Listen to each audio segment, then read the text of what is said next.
And it's been extremely successful, but we're really ready to move to the next level. And we've seen what it's done for our community. We don't want to stop. Sure. Vernon has looked at this as well. I know, I don't know how far down that path they went, but they were really pretty interested in that. Yeah, they were interested in gigabit fiber.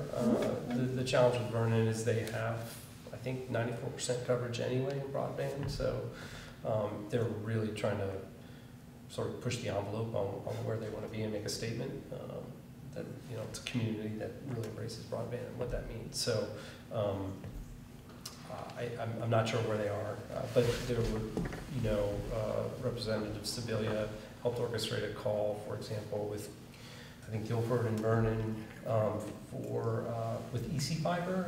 So I don't know if that was the Craftsbury model that you were. It's not. No, EC Fiber's down for okay. So that's you know, the establishment of I think a municipal district to provision fiber. So that might be something. Are you familiar with Representative Sibilia? Should I just have said Laura? She's our next door neighbor, basically, yeah. No, and so that's good. We have to flush it out a little more. We really want to move forward, so hopefully we can figure something out. Now, I don't know, maybe is there a planning grant? Like, how are you on a timeline where a planning grant would not be of assistance, or is a planning grant where you could contract somebody to go out and sort of do this work for you? Would that we have done a comprehensive survey of what's the needs and paid for that, which Fairpoint did for us. Mm-hmm. But I think what you're saying, like a community development block grant, planning grant, or a municipal planning or just figuring out how to, hiring somebody to do the how does this work? Because I'm wondering, as I'm hearing you speak, and then you were mentioning EC Fiber, and I mean, like, you know how a sewer district, why couldn't it be like that? But then it ends up being a municipal, but it's an organization. Like a fire district is separate, but it's municipal. That's another layer on top. Yeah, I know, but that's one way that that somebody could investigate and figure out what was the best way, the most efficient way for the town. So community development block grant, planning grant might be a way for you to hire a consultant to do that hard work for you. Oh, okay, good.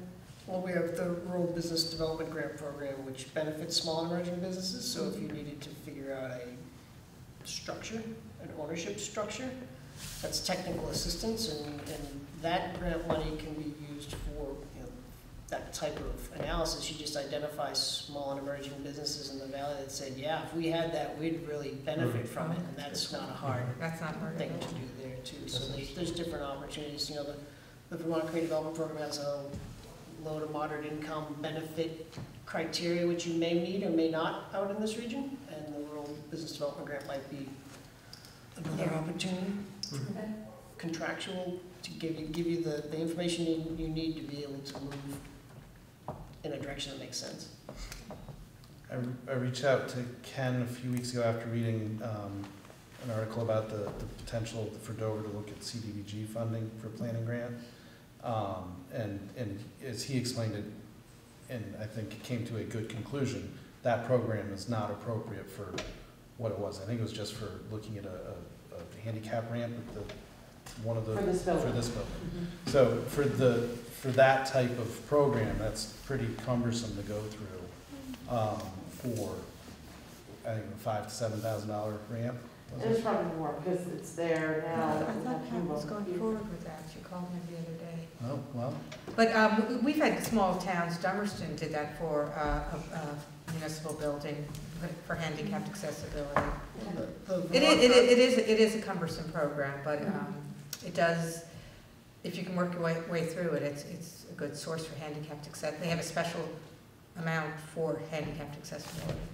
Vermont Arts Council is another organization that has small grants for accessibility. If you have any performances in this building or type of things like that, building and services, I think at the state of Vermont's another opportunity. It's the cultural facilities. Cultural facilities, and then there's always Preservation Trust of Vermont to have a conversation with as well. So. Since about grants. So again, call us, we can tell you the grants that are out there for what you're trying to do. Great. Awesome. I love spending other people's money.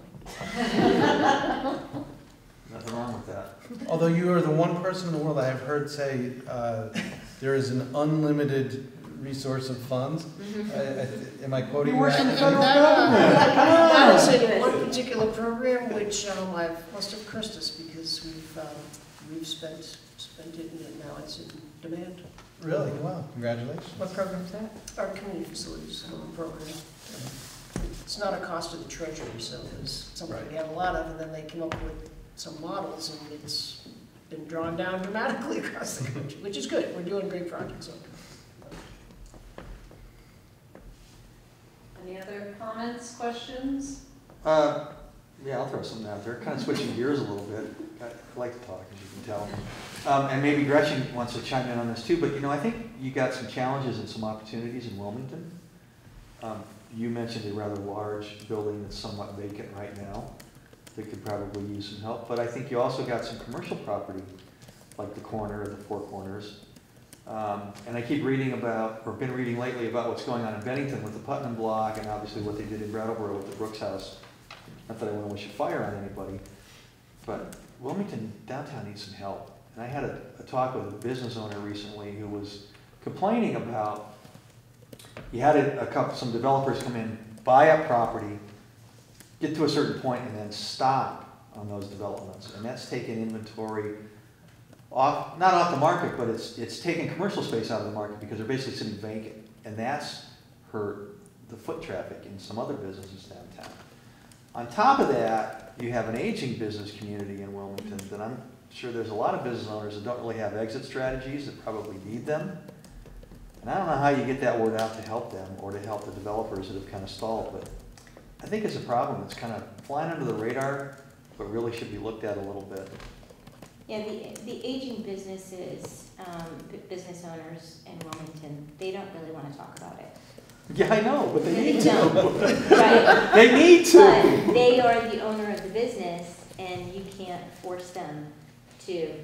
We've had a little bit of success with people, with some of the businesses meeting with consultants that help with that kind of thing, succession planning.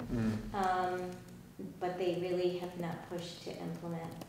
And so I don't know the solution to that. I mean, they are ultimately the owner of the business, and if they're not willing to move forward in any direction with that, unfortunately. It's unfortunate because there's businesses close or there's a lot of decline, or it's they're only open difficult. weekends or seasonally, and And as far as it hurts the downtown. and again, we're still, with the same, those developers that came in and they bought up 3 properties. They did redevelop one. They, and they've been in the process of redeveloping the other 3 buildings. I've been working with them and trying to get, businesses in there. We're close to one for the corner building. That'd be great. And, which would be a real asset for our community and for, not only for Wilmington, but for Dover as well. But, again, it's, those things are, it's one-on-one, and it's, going out there and really pushing the envelope and trying to help them move. Yeah, well, I think downtown Wilmington's losing. I mean, we've been talking internally in our staff meetings about, it seems like more new businesses have gone to Dover in the last year or 2 than are opening in Wilmington, We have a new store on South Main Street that's opening, a small store, and that's being renovated, and they're using historic tax credits and things like that, so that's positive. Were you talking about the Honora Winery building? Well, that would be one, yeah. So, again, their plan is to move their brewery to there. Big problem, sewer and water, getting it over the hill. You guys And, can, right? you know, the town Some water?